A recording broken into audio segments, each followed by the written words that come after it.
I've been woodworking for a long time, so usually I can just look at a scrap of wood and instantly know what species it is. Oak, pine, black walnut. But there were a few things in my own house that I couldn't quite identify. Stuff like my TV tray, this old bar stool, and the handle on our tea kettle. They were all made out of some mystery wood that looked like ash, pine, something, something, and I ignored it for a long time, but it really started to nag at me because I even know the usual Asian imports like acacia and mango wood, and it wasn't those either. So what the hell is this stuff? Rubber wood. Really. And you might be wondering, how did the plant that makes rubber become the timber of choice for inexpensive home goods? And it's a bigger, weirder story than you would ever expect. My name's Rex, this is The Secret History of Wood, and let's start with the obvious question. Is rubber wood, good? Nope, it's terrible. Rubber trees are almost impossible to farm, and once you do cut one down, it instantly gets attacked by fungus. The wood turns blue and starts to rot within hours, and once you have cut it down, you've got lumber that's literally full of rubber sap, so drying it is a nightmare. The wood shrinks, twists, and cracks much more than other hardwoods. In short, it's a massive pain in the ass, but today, rubber wood is a multi-billion-dollar industry, and it's even competing with luxury hardwoods like teak. And to understand why, we're gonna have to go all the way back to Columbus. When he landed in Costa Rica, Columbus found indigenous people playing games with balls that bounced and using rubber tree sap to make waterproof clothing. Native people even had chemical processes that made this natural latex harder and more durable, but only in the warm South American climate. Take that same latex back to Europe, and the colder weather made latex sticky and useless. In fact, it took another 300 years for an English scientist to notice that little balls of latex sap were perfect for rubbing away pencil lead. Which is why, all these years later, we still call it rubber. And I bet you already know that Charles Goodyear figured out how to vulcanize it. That's the process that makes rubber stable and tough in both cold and warm temperatures and makes rubber perfect for tires. Vulcanized latex is so flexible and durable that it's sort of the only material that makes a good tire. In the late 1800s, both bikes and cars exploded in popularity, and that drove a massive boom in the demand for rubber. Which was a problem, because the rubber trees didn't cooperate. Rubber trees grow wild in the Amazon basin where the trees are spaced out. But if you grow the trees close together, they get attacked by fungus and die. So farming rubber trees was impossible, and the only way to get latex was to send people out into the forest to tap latex sap from wild trees. The most skilled rubber tappers were indigenous people, and those folks were horribly exploited by the European and South American rubber barons. People were maimed, killed, relocated against their will, and forced into, basically, slavery. It doesn't get talked about very often, but the rubber boom is actually one of the darkest chapters in human history. But this exploitation was only possible because of a huge demand for rubber combined with a Brazilian monopoly on rubber production. Rubber was almost as valuable as gold, but it could only be harvested in the Amazon basin of Brazil. All of this changed when the British botanist Henry Wickham smuggled 70,000 rubber tree seeds out of Brazil by pretending they were scientific specimens. Back in Britain, 96% of Wickham's seeds died, but a few of them germinated, and the baby rubber trees were shipped all over the British Empire. And that's when something surprising happened. It turns out that rubber trees can grow outside of Brazil, but the fungus that attacks rubber trees can't.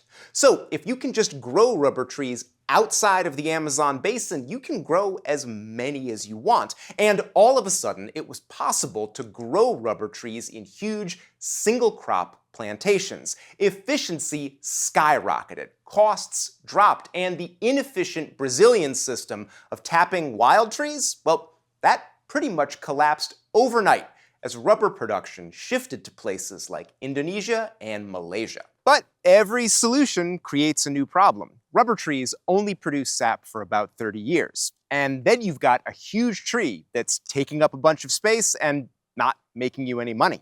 For the rubber industry, dealing with waste trees became a big expense. Freshly cut rubber trees are wet and the sap is filled with sugar, so the trees are instantly attacked by fungus and insects. The wood turns blue and starts to rot less than a day after the tree hits the ground.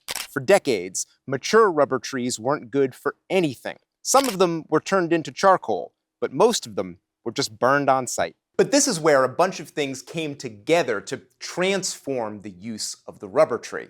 Rubber plantation owners always knew that burning the trees was wasteful. They always knew the timber had potential, as long as they could figure out how to process it. And at the same time, in the 1970s, rubber prices were actually falling because cheaper synthetic rubbers were coming onto the market, and the rubber industry needed new sources of income.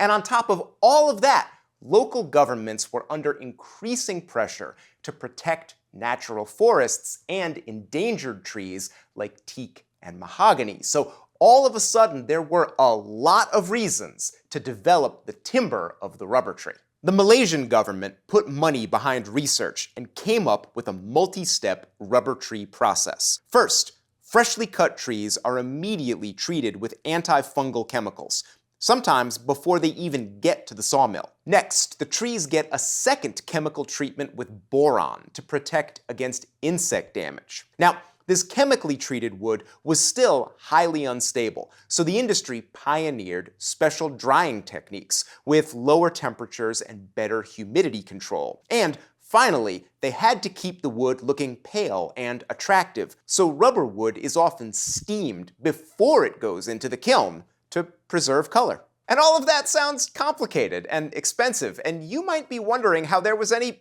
profit left over. Well, first, rubber trees weren't just free, they were better than free, because plantation owners could stop paying to get rid of old trees. Ask anyone who owns a sawmill, and they'll tell you that a major expense is just getting the trees.